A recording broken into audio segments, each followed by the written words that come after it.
Hello दोस्तों, मैं फिर से आ गई हूँ एक नई कहानी लेकर। आई होप आप लोगों को ये कहानी अच्छी लगेगी। तो चलिए बिना लेट किए हुए हम लोग कहानी शुरू करते हैं। मेरा नाम उर्मिला है और मैं 18 साल की हूँ। हमारा गांव हमेशा से कठिनाइयों से भरा रहा। मिट्टी के छोटे से घर में 5 लोगों का परिवार, लेकिन खाने के लिए 2 वक्त की रोटी भी जुटाना बहुत मुश्किल था। पिताजी की उम्र मेहनत करते ही ढल गई थी और खेतों में अब फसल से ज़्यादा कर्ज उगता था। माँ सिलाई कढ़ाई कर थोड़ा बहुत सहारा लेती, लेकिन वह भी अब काफ़ी नहीं था। एक दिन पिताजी ने कहा, उर्मिला, तेरी पढ़ाई तो अब रुक गई है, क्यों ना तू शहर जाकर कुछ अच्छा काम कर ले, शायद वहाँ कुछ बेहतर हो। उनके शब्द मुझे भीतर से चीर गए। पढ़ाई छोड़कर काम करना आसान नहीं था, लेकिन हालात ने मुझे मजबूर कर दिया। मैंने अपने छोटे से गांव को छोड़कर शहर जाना का फैसला लिया।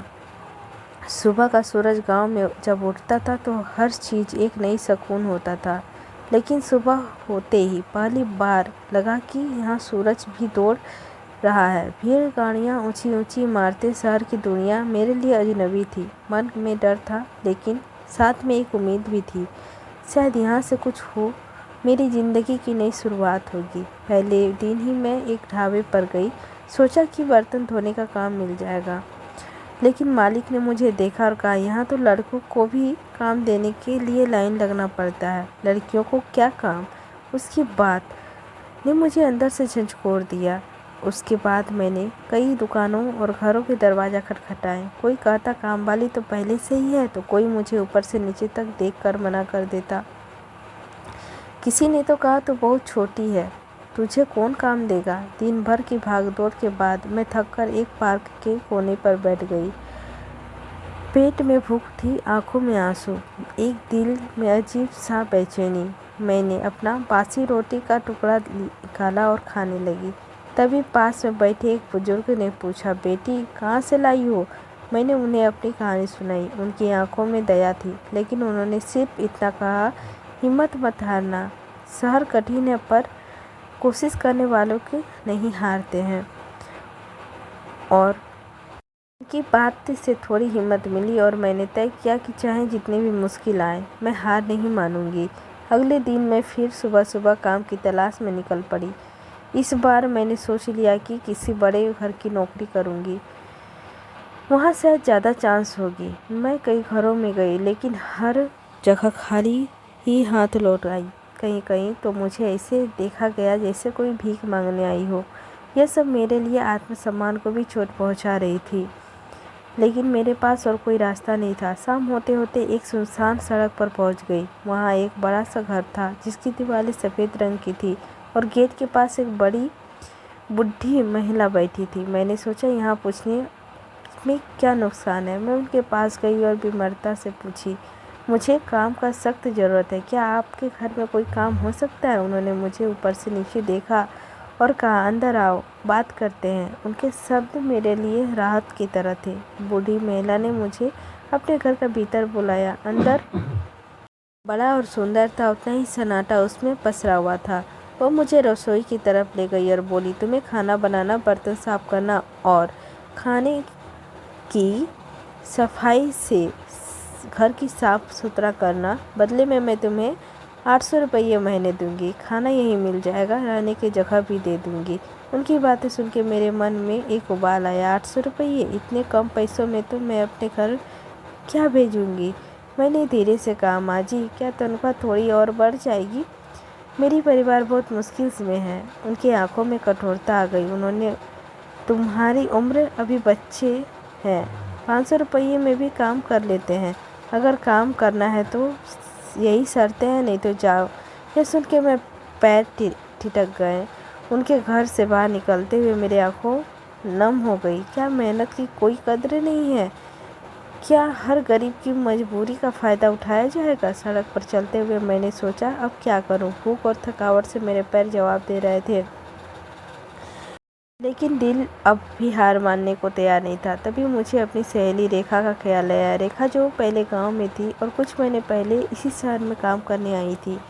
उसने मुझे गांव में छोड़ते हुए वक्त कहा था, अगर कभी मैं ज़रूरत पड़े तो मुझे मिल लेना। मैं यही तुम्हारी मदद करूँगी। मैंने तुरंत रेखा को ढूंढने की ठानी, लेकिन समस्या यह थी कि मुझे उसके घर का सही पता नहीं था। मैंने सोचा कि पहले वह इलाके में जाऊं जहां उसने कहा था कि वह काम करती है। वह एक स्कूल के पास एक मोहल्ले में किसी घर में काम करती है। उस मोहल्ले तक पहुंचने के लिए मेरे जेब में 10 रुपये ही थे। बस ली, रास्ते में मन थोड़ी उम्मीद से भरने लगा। शायद रेखा मेरी मदद कर सकती है। बस से उतरकर मैंने लोगों से पूछना शुरू किया, क्या आप जानते हैं यहाँ रेखा नाम की लड़की काम करती है? कुछ लोगों ने मुझे अजीब निगाहों से देखा तो कुछ ने सीधे मना कर दिया, लेकिन मैं रुकी नहीं। आखिरकार एक दुकान वाले ने मुझे बताया, हाँ, यहाँ पास में गुप्ता जी के घर में एक लड़की काम करती है। उसका नाम शायद रेखा है। तुम गेट के पास जाकर पूछ सकती हो। मैं तुरंत गुप्ता जी के घर पहुँच गई। बड़े से गेट पर बेल बजाई और कुछ देर बाद दरवाज़ा खोलने आई। वही थी रेखा। मुझे देखकर उसकी आंखें चमक उठी। उर्मिला, तू यहाँ कैसे? उसने मुझे अंदर बुलाया। उसकी आवाज़ में बहुत खुशी थी, लेकिन मेरी हालत देखकर वह थोड़ा घबरा गई और फिर बैठाकर बातें करने लगी। हम दोनों रसोई में बैठकर बातें करने लगे। मैंने उसे सब कुछ बताया, गांव की हालात, काम की तलाश, कैसे मैं बूढ़ी महिला के सिर्फ 800 रुपये पेश की थी। रेखा ने मेरी बात ध्यान से सुनी और कहा, उर्मिला, मैं समझ सकती हूँ कि यहाँ काम मिलना कितना मुश्किल है, लेकिन तू चिंता मत कर, मैं अपने मालिक से बात करती हूँ, शायद यहाँ कोई काम मिल जाए। उसने तुरंत गुप्ता जी की पत्नी से बात की। थोड़ी देर बाद मेरे पास आई और कहा, उन्होंने मना कर दिया, अभी यहाँ और किसी को काम पर रखने की ज़रूरत नहीं है। यह सुन के मैं मायूस हो गई, लेकिन देखा, मेरा हाथ पकड़ा और कहा, तू चिंता मत कर, मैं तुझे एक ऐसे नहीं छोड़ूंगी। एक जगह और है जहाँ मेरी जान पहचान है, वहाँ कोशिश करते हैं। रेखा के साथ चलते हुए मेरे दिल में एक बार फिर उम्मीद जागी। उसने कहा, उर्मिला, इस शहर में काम ढूंढना आसान नहीं है, लेकिन अगर सही लोगों से साथ हो ना तो रास्ता निकल सकता है। उनकी बातें में हिम्मत थी। मैंने महसूस किया कि अकेले लड़ना कितना मुश्किल होता है, लेकिन अगर कोई साथ देने वाला हो तो थोड़ा सा राहत मिल जाता है। रेखा मुझे एक छोटे से रेस्टोरेंट में लेकर गई, जहां वह कभी कभी अपनी छुट्टियों में खाना खाने जाती थी। उसमें रेस्टोरेंट के मालिक ने मेरी सिफारिश की। मालिक ने मुझे ध्यान से देखा और कहा, काम तो है, लेकिन मेहनत करनी पड़ेगी। यहाँ दिन भर मेज़ें साफ करनी पड़ेगी और किचन में भी मदद करनी होगी। बदले में 1500 रुपये दे दूँगा। यह सुन के मेरी आंखों में खुशी का आंसू आ गए। वह प्रस्ताव मेरे लिए उम्मीद की एक नई किरण था। मैंने तुरंत काम के लिए हाँ कर दिया। अब मुझे लगने लगा था कि मेरी कोशिश रंग लाने लगी है। यह नौकरी छोटी थी, लेकिन यह मेरे और मेरे परिवार के लिए एक नई शुरुआत थी। रेस्टोरेंट में मैं नौकरी मिलने के बाद मुझे थोड़ी राहत मिली, लेकिन यह राहत अधूरी थी। अब सबसे बड़ी समस्या थी रहने की। मैं रेखा के घर ज़्यादा दिन रुक नहीं सकती थी। गुप्ता जी के घर बड़ा ज़रूर था, लेकिन उन्होंने रेखा के लिए एक छोटा सा कमरा दिया था जहां मैं ज़्यादा वक्त नहीं ठहर सकती थी। रेखा ने मुझसे कहा, उर्मिला, तुझे जल्दी से जल्दी एक जगह ढूंढनी होगी।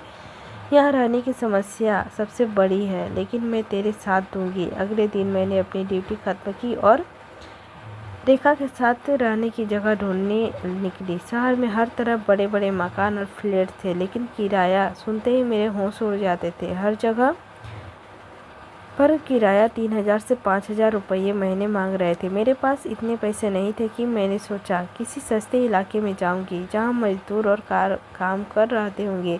रेखा ने सुझाव दिया कि हम रेस्टोरेंट के पास इलाके में देखें ताकि आने जाने में आसानी हो। हमने एक छोटे से मोहल्ले में कदम रखा। यह जगह काफ़ी शहर का चमक दमक से बिल्कुल अलग थी। तंग गलियाँ, छोटे छोटे कमरे, हर तरफ भीड़। यहाँ कोई लोग किराए के लिए कमरे का बोर्ड लगाए हुए थे। मैंने एक जगह जाकर पूछा। एक बूढ़ा आदमी बाहर बैठा था। उसने मुझे सिर से पैर तक देखा और कहा, यहाँ एक कमरा खाली है, लेकिन किराया 2000 रुपया महीना लगेगा।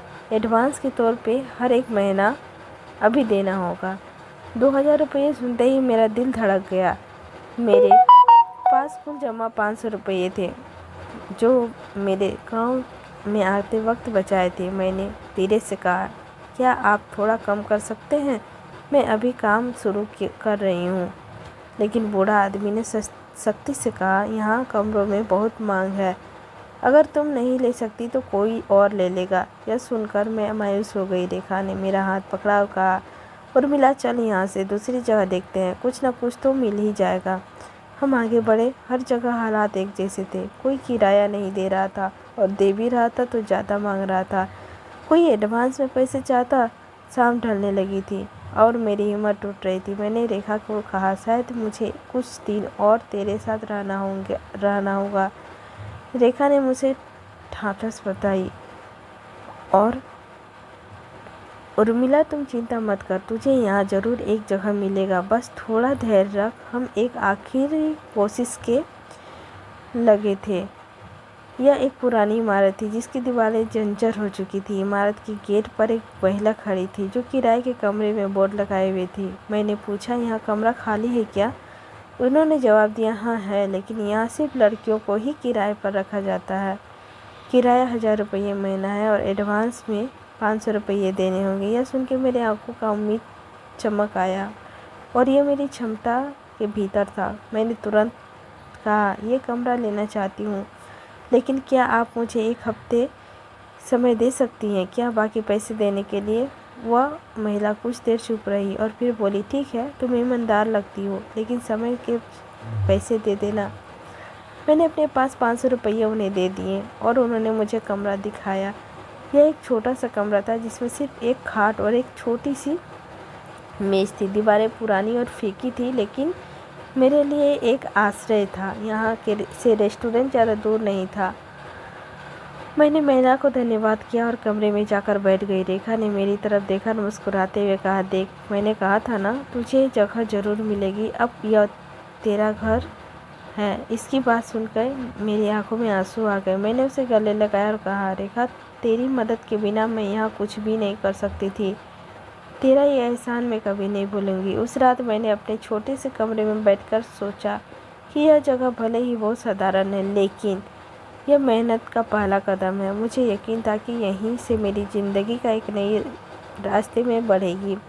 रेस्टोरेंट में काम करते हुए मुझे कुछ ही हफ्ते हुए थे, लेकिन हर दिन मेरे लिए कोई नई चुनौती से कम नहीं था। सुबह जल्दी उठकर अपने छोटे से कमरे की सफाई करना, बिना रेस्टोरेंट पहुंचना, फिर रेस्टोरेंट जाना, मेज़ों की सफाई, किचन में मदद करना और ग्राहकों की सेवा, इन सब कामों में मेरा दिन निकल जाता। यह सब आसान नहीं था, लेकिन मेरे अंदर एक इच्छा थी अपने परिवार को मदद करने की। हर महीने जो थोड़े पैसे बचते थे उन्हें मैं तुरंत घर भेज देती थी। माँ का आवाज़ फ़ोन में सुनते ही मेरा सारा थकावट मिट जाता। उनका कहना, उर्मिला, तेरी मेहनत से हमें यहाँ बहुत राहत मिली है, मुझे और भी हिम्मत देती। एक दिन जब मैं रेस्टोरेंट में काम कर रही थी तो मालिक ने मुझे अपने पास बुलाया। वह एक गंभीर लेकिन दयालु इंसान थे।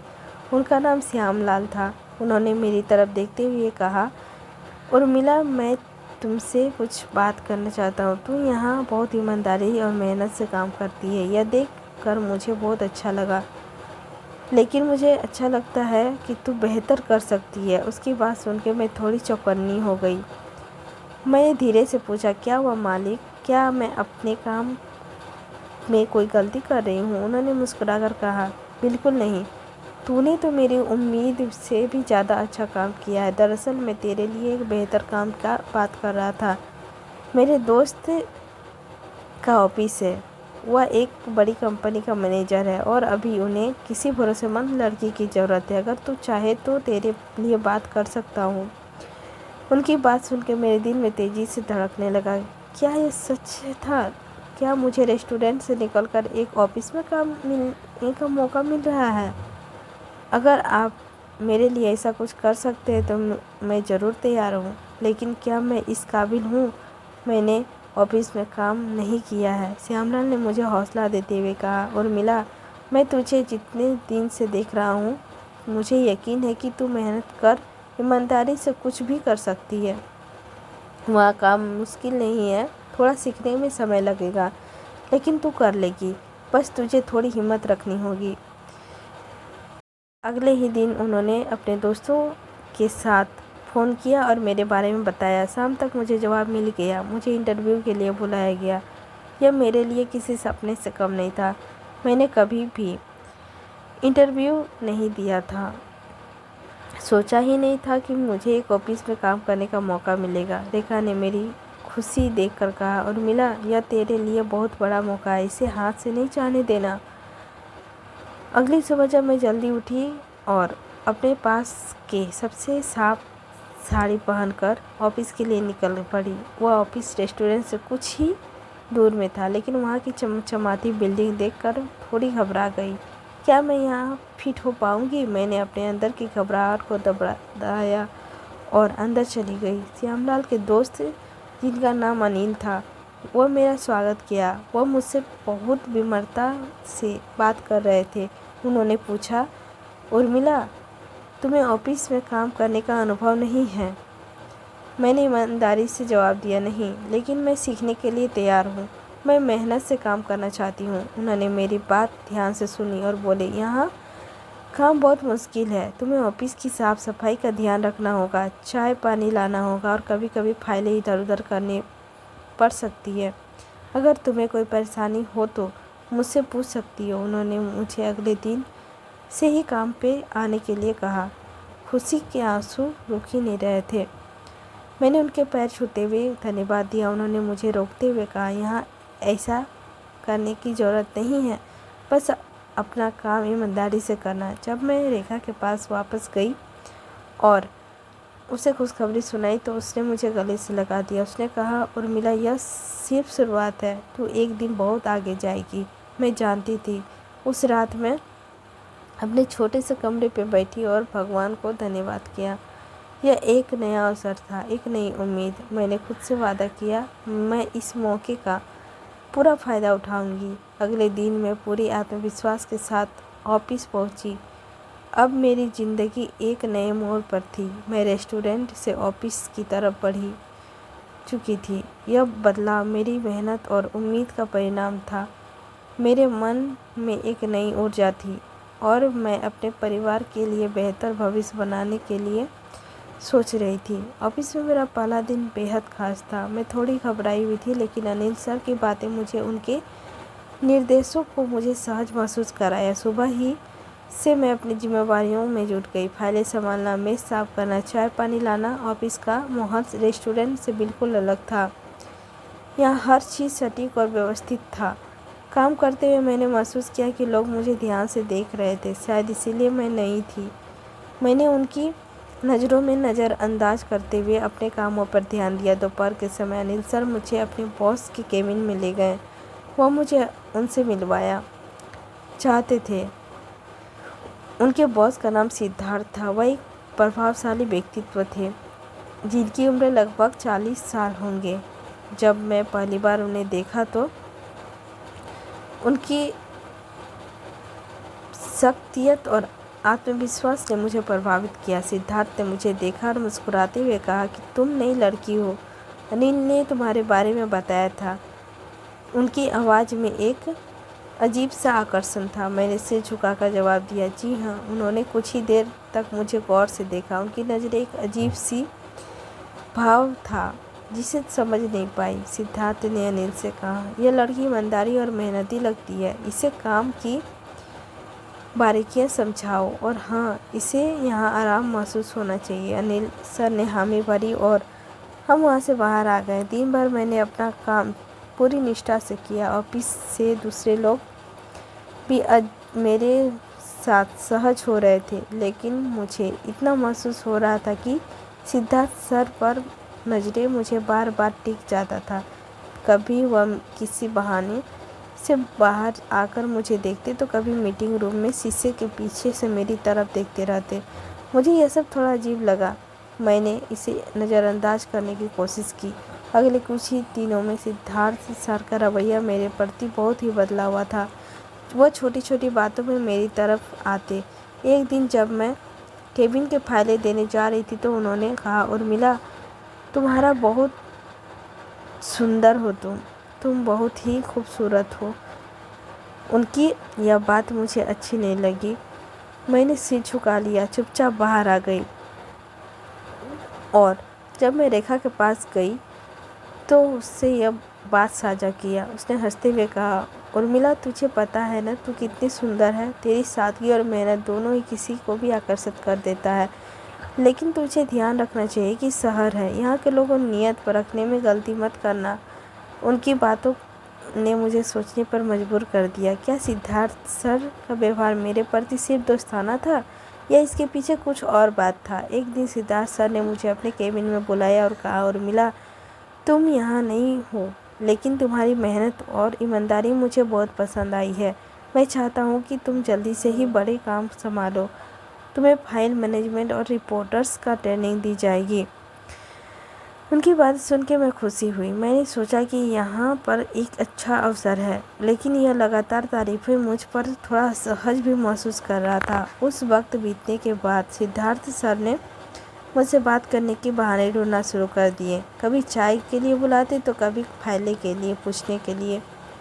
उनकी बातें में एक अजीब तरह से ही गर्मजोशी थी जिसे मैं अनदेखा कर देखती थी। उन्होंने एक दिन मुझसे कहा, उर्मिला, तुम्हारी सादगी में एक अलग सा आकर्षण है। तुम मुझसे बात करना पसंद करती हो। यह सुन के मैं चौंक गई। मैंने सिर झुकाकर कहा, सर, मैं सिर्फ अपना काम करने आई हूँ। उनकी इस बढ़ती रुचि ने मुझे दुविधा होने लगी। एक तरफ उनका व्यवहार मेरे प्रति एकदम खुला था और दूसरी तरफ उनकी नज़रें मुझे असहज महसूस कर रही थी। मैंने खुद को ही समझने की कोशिश की। मुझे अपने काम पर ध्यान देना चाहिए। शायद शब्द और नज़रें दिमाग में बार बार घूमती। शहर में मैंने अपनी जगह बना तो ली थी, लेकिन यह अनुभव मेरे लिए नया और पेचीदा था। क्या यह मेरी मेहनत का इनाम था या किसी ऐसी स्थिति में फंस गई थी जहां मुझे सतर्क रहना होगा? यह जितनी मेहनत की थी उनका फल धीरे धीरे मुझे मिलने लगा। अब ऑफिस का काम मैं पूरी तरह से सक्षम हो गई थी। शुरुआत में जिनकी घबराहट और डर था वह सब धीरे धीरे गायब हो चुका था। मुझे अब काम समझ आ गया था और मैं उसे करने में बिल्कुल भी अच्छी हो गई थी। मुझे यह अब काम समझ आ गया था।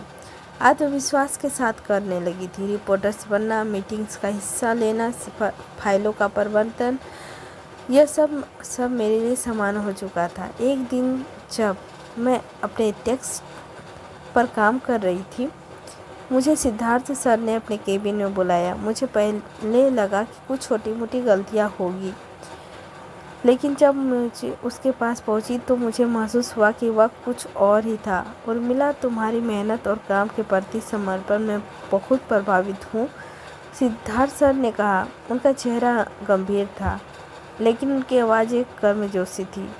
तुमने बहुत तेज़ी से काम सीखा और हर जिम्मेवारी को बेखूबी से निभाया है। मैं तुमसे एक बात करना चाहता हूँ। मैं थोड़ी घबराई हुई थी, लेकिन मैं खुद को संभालते हुए पूछा, क्या बात है सर? सिद्धार्थ सर ने कुछ भी पल के लिए चुप्पी साधी, फिर धीरे से बोला, मैं चाहता हूँ कि तुम अब यहाँ मैनेजर की भूमिका निभाओ। तुमने जो काम किया है ना, वह मुझे यह महसूस दिलाया कि तुम बहुत इस पद के लिए अच्छी हो और पूरी तरह से तैयार हो। मैं चौंकी। क्या यह सच है? क्या मैं मैनेजर बना दिया जाऊँगी? मैंने जल्दी ही खुद को संभाला और कहा, सर, क्या बात है? सच में मुझे यह मौका देना चाहते हैं? सिद्धार्थ सर मुस्कुराए और बोले, तुमने खुद को साबित किया है। तुम्हारी मेहनत और आत्मविश्वास ही तुम्हें इस पद का योग्य बनाता है। मैं चाहता हूँ कि इस पद पर अपनाओ और इसे पूरी आत्मविश्वास के साथ निभाओ। तुम्हारी मेहनत ने मुझे यह भरोसा दिलाया है कि तुम क्या कर सकती हो। यह बातें दिल में घर कर गई थी। वह क्षण था जिस पर मैं कभी पूरा विश्वास नहीं किया था। जब मेरे सर छोड़ते वक्त अपने घर के यहाँ आने का फैसला लिया था, तब मैं खुद भी नहीं पता कि यह सफ़र मुझे कहाँ ले जाएगा। अब मुझे अपनी मेहनत पे सही फल मिल रहा था। मैंने मन में ही कई विचार तोड़ रहे थे। क्या मैं इस जिम्मेदारी को अच्छे से निभा पाऊँगी? क्या मैं अपनी भूमिका में खुद को साबित कर पाऊंगी, लेकिन इन सवालों से कहीं ज़्यादा एक मजबूत इच्छा मेरे अंदर पैदा हो रही थी। यह मौका मुझे मिला है और मैं इसे पूरी तरह से अपनाऊंगी। मैं आपका विश्वास नहीं तोड़ूंगी सर, मैंने दृढ़ आवाज़ से कहा। मैं अपनी पूरी मेहनत और समर्पण में यह भूमिका निभाऊंगी। सिद्धार्थ सर ने सिर हिलाकर कहा, मुझे यकीन है कि तुम यह कर सकती हो। अगर तुम्हें कभी किसी की मदद हो तो हमेशा तुम्हारे साथ हूँ। उनकी बातें दिल को छू गई। इस मौके में मुझे एक नई उम्मीद जग आई और जिम्मेवारियाँ भी, बल्कि एक टीम की एक लीड करना था। मुझे यकीन था कि इस चुनौती का सामना कर सकती हूँ, क्योंकि मैं पहले से कहीं ज़्यादा मजबूत और आत्मविश्वासी महसूस कर रही थी। मैंने मन में एक नई उम्मीद और उत्साह था। मैंने सोच लिया था कि इस नए मुकाम पर पहुँचने के हासिल करने के बाद मैं खुद को, अपने परिवार को गर्व महसूस करवा सकती हूँ।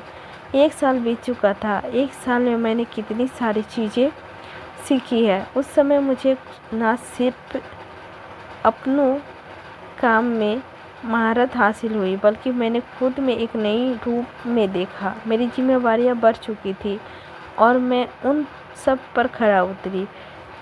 मेरी ज़िंदगी ने सिर्फ पूरी तरह से मोड़ लिया था। अब मुझे अपनी मेहनत का फल मिल रहा है और मैं अपने पूरे परिवार के लिए हूँ। लेकिन अब मुझे अपने घर जाने का मन कर रहा था। मुझे लग रहा था कि 1 साल की मेहनत के बाद यह समय आ गया है कि मैं अपने परिवार के साथ मिलूं और यह बताऊं कि मैंने क्या हासिल किया है। मेरी माँ बाप और मेरी छोटी बहन को मैंने बहुत ही मिस किया था। उन्होंने हमेशा मुझे सपोर्ट किया था। अब मैं उन्हें यह दिखाना चाहती थी कि मेरी मेहनत रंग लाई है। मैंने सिद्धार्थ सर की छुट्टी की अनुमति ली और उन्होंने बिना किसी सवाल को मुझे छुट्टी देने के लिए हामी भर दी। लेकिन यकीन था कि वे जानते थे कि इस घर वापसी का मेरे लिए इतना महत्व था। घर की राह में चलते हुए मैंने कई बार सोचने लगी कि मैंने कितना कुछ बदला है। पहले जब मैं यहाँ आई थी तो मुझे खुद पर यकीन नहीं था। मुझे डर था कि क्या मैं इस शहर पे रह पाऊँगी, क्या मुझे काम मिलेगा। लेकिन अब 1 साल बाद यह महसूस कर रही हूँ कि मैं बहुत कुछ कर चुकी हूँ। घर पहुँचने में मेरे परिवार का स्वागत किया गर्मजोशी से हुआ। मेरी माँ, पापा और बहनों को देखकर मुझे महसूस हुआ कि सारी थकान और तनाव गायब हो चुके थे। माँ ने मुझे गले से लगाकर कहा, तुम लौट कर आई हो। उनकी आंखें में गर्व था और मैं जानती थी कि वे मुझे हमेशा समझाते थे। रात को जब साथ बैठे थे और मैं उन्हें अपने पिछले साल की कहानी सुनाने लगी, कैसे मुझे शहर में संघर्ष करना पड़ा, कैसे मैं रेस्टोरेंट में काम कर रही थी, फिर मैनेजर बन गई। उन्होंने मेरी सफलता पर गर्व किया और मुझे महसूस हुआ कि जब मैं अपने सही रास्ता चुना है तो माँ पापा, अब मैं खुद को साबित कर चुकी थी। मैंने कहा कि मेहनत और समर्पण के लिए मैं यहाँ तक पहुँची हूँ। माँ ने मुस्कुराते हुए कहा, हम सब जानते हैं तुम ऐसा करोगी। तुमने हमारी उम्मीदों से भी ज़्यादा किया है। मेरे दिल में एक संतुष्टि थी, लेकिन मैंने अपने परिवार के लिए एक अच्छा भविष्य बनाया था। मैंने खुद को साबित किया और उन्हें अपने रोक नहीं सकता था। और यह गर्व सभी की आंखों में दिखाई दे रही थी, चाहे मेरी माँ हो, पापा हो या मेरी बहन हो, मुझे तो सबसे ज़्यादा। तो दोस्तों, यह कहानी आप लोगों को कैसी लगी? आई होप यह कहानी आप लोगों को अच्छी लगी होगी तो लाइक कर दीजिएगा। चैनल पर नए होंगे तो सब्सक्राइब ज़रूर कर लीजिएगा, ताकि बेल आइकन को भी प्रेस कर दीजिएगा, ताकि जब भी मैं वीडियो डालूं तो नोटिफिकेशन सबसे पहले आपके पास पहुंचे। आप ये सुंदर सी हिंदी स्टोरी कहानी आप लोग सुन सकें। और हमें लाइक करना नहीं भूलिएगा, सब्सक्राइब कर दीजिएगा। मिलते हैं कल की स्टोरी में, लेते हैं आप लोगों से विदा। कुछ भी गलत सही हुआ होगा तो कमेंट ज़रूर कीजिएगा, ताकि हमें भी पता चले कि मैं कहाँ गलत हूँ। और आप लोग हमें ये बताइएगा कि यह स्टोरी आप लोगों को कैसी लगी। कमेंट बॉक्स खाली है आप लोगों के लिए। धन्यवाद।